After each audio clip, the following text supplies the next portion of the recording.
Okay, papasok kaming muli sa pag-aaral sa banal na kasulatan. Ito si Sir McCoy. Ito si Brendo. At ang pag-aaralan namin ngayon ay napakaganda. At nawa ay pakinggan ninyo ito at unawain natin lahat sapagkat sa kasalukuyang panahon hanggang sa pagdating ng ating Panginoong Hesus, gusto niya tayong ibalik sa pagtingin at pag-unawa sa kapanahonan ni Noe noon. Kaya ang ating pambungad na teksto ngayon ay mula sa Lucas chapter 17 verse 26 at 27. Tingnan natin ngayon ito at unawain natin. Lucas 17, 26 at 27.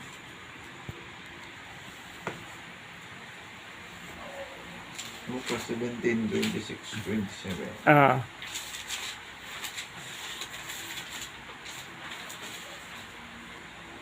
At kung paano ang nangyari sa mga karawan ni Noe, ay ganun din naman ang mangyayari sa mga karawan ng anak ng tao. Sila'y nagsisikain, sila'y nagsisiinom, sila'y nangasawa, at sila'y pinag-aasawa hanggang sa araw na pumasok sa daong ni Noe. At dumating ang paggunaw at nilipol silang lahat. Gayon din naman kung paano ang nangyari sa mga kaarawan ni Lot.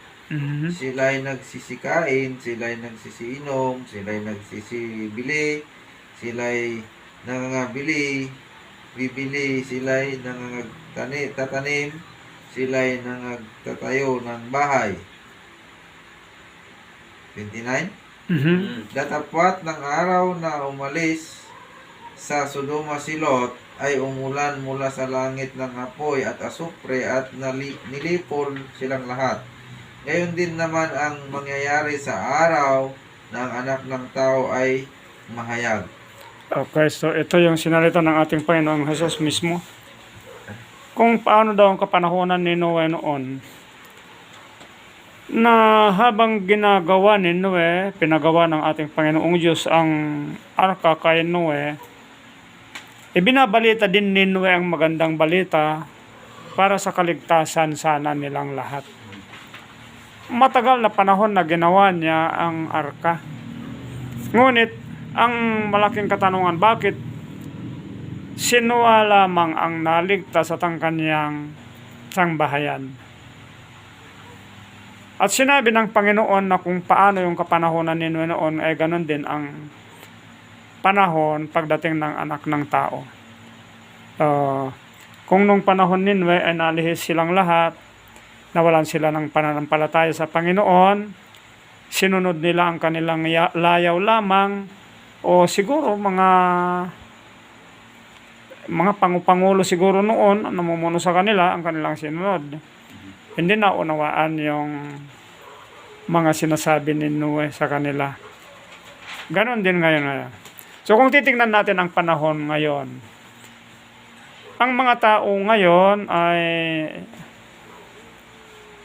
parang ayaw na nilang, marami ng mga tao na ayaw nang kumilala sa Panginoon dahil masyado ng abala sa paghahanap buhay, pagpapayaman, parang ganon, sir. Ayaw na rin makinig sa tamang aral. Naniniwala na ngayon sa mga iba't ibang mga doktrina na wala naman sa Biblia. Ngayon. So, hindi na nila namamalayan yung pagdaan ng panahon dahil abala sila sa kanilang gusto lamang at wala na sa kanilang sarili ang pag-aralan yung tama. Kung ano na lang yung nakikita nilang parang okay, so yun na yung kanilang sinusunod. Parang ganito ang nangyari, may babala ang ating Panginoong Diyos, Panginoong Hesus.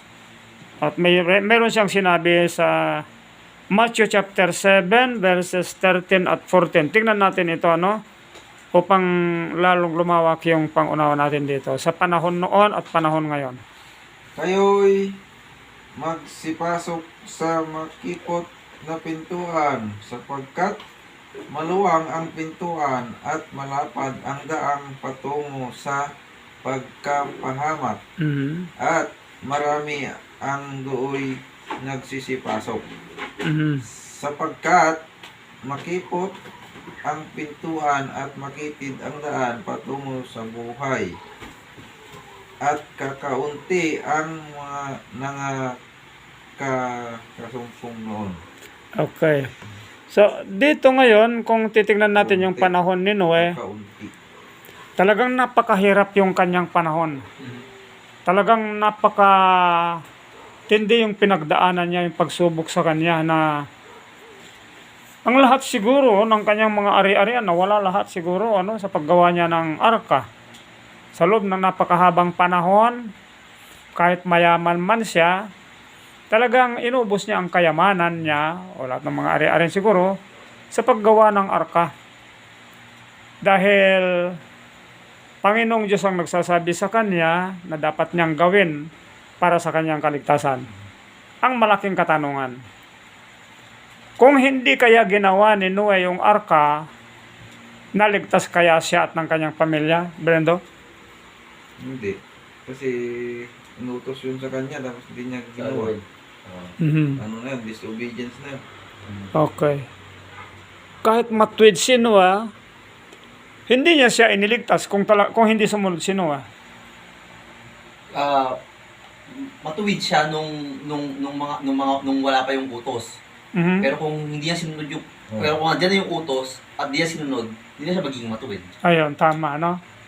So, hindi rin sana siya naligtas. Kasi kaligtasan niya yung sinasabi sa kanya eh. Mm. Para maligtas siya eh. Kung hindi mo sinunod, yun na yung paraan para maligtas ka, hindi ka rin maliligtas. Kaya sabi niya, ganun din daw pagdating ng anak ng tao. May iniwan siya sa atin na sinabi niya. Ganito yung kanyang sinabi.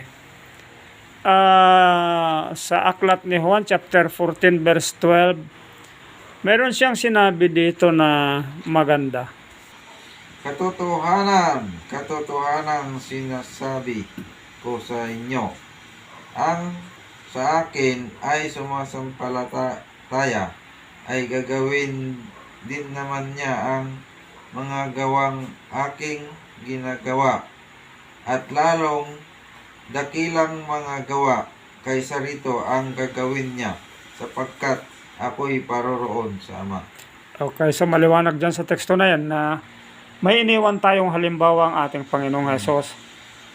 Ang sumasampalataya sa akin ay gagawin din niya ang mga gawang aking ginawa. So, kung titignan natin dito, ang kaniyang buhay ay isang halimbawa sa atin. Ano ang halimbawang iniwan niya sa atin para makilala natin yung kaniyang mga gawa? 1 Peter chapter 2 verses 21 at 22. Ito yung magandang halimbawa ngayon na ating usigin upang makilala natin yung halimbawa na iniwan niya sa atin. 2:21. Mhm. 1 Peter 2 verse 21. And 22. Sapagkat sa ganitong bagay kayo'y tinawag, sapagkat si Kristo man ay nagbata dahil sa inyo, na kayo'y iniwanan ng halimbawa upang kayo'y magsisunod sa mga hakbang niya, Mhm. na siya'y hindi nagkasala o kinasumpungan man ng daya ang kanyang bibig. Okay, ito yung halimbawa na iniwan sa atin ng ating Panginoong Hesus. Anong verse? Sorry. 2 verse 21. 1 Peter? 1 Peter 2 verse 21. Okay. 22. So, kung bakit hindi siya nagkasala, walang utos na kanyang sinalansang. So, ganyan din ang ipinakita ni Noah nung ginawa niya yung arka. Dahil kahit nagaano man kahirap, pero mo, 300, gano'ng kahaba, sir?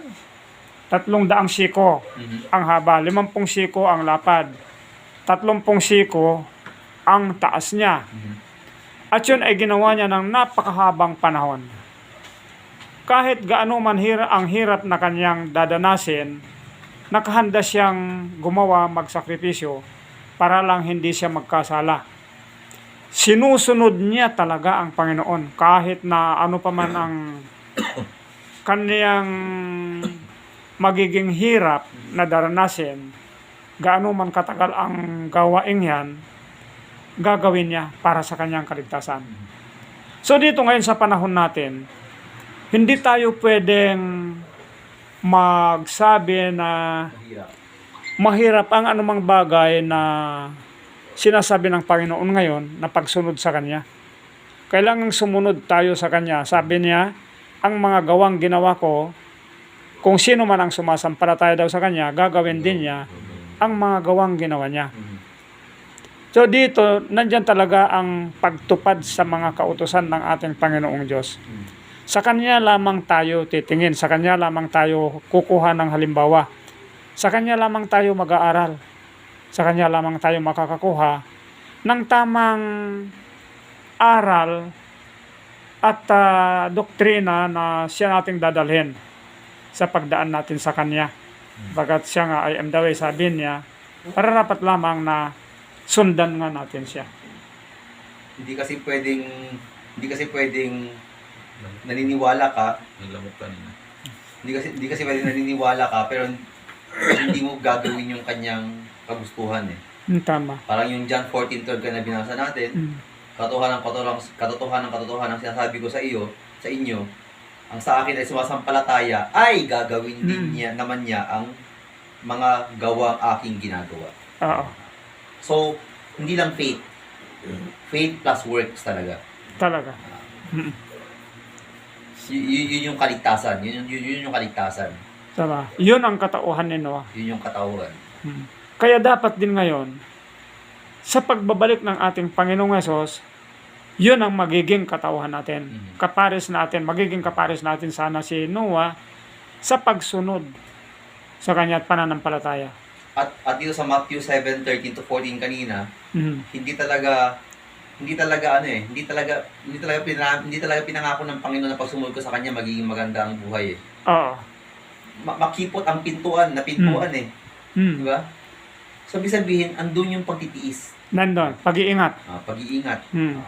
Sa makipot na daan talaga, hindi ka pwedeng basta-basta padalos-dalos na dumaan, lumakad.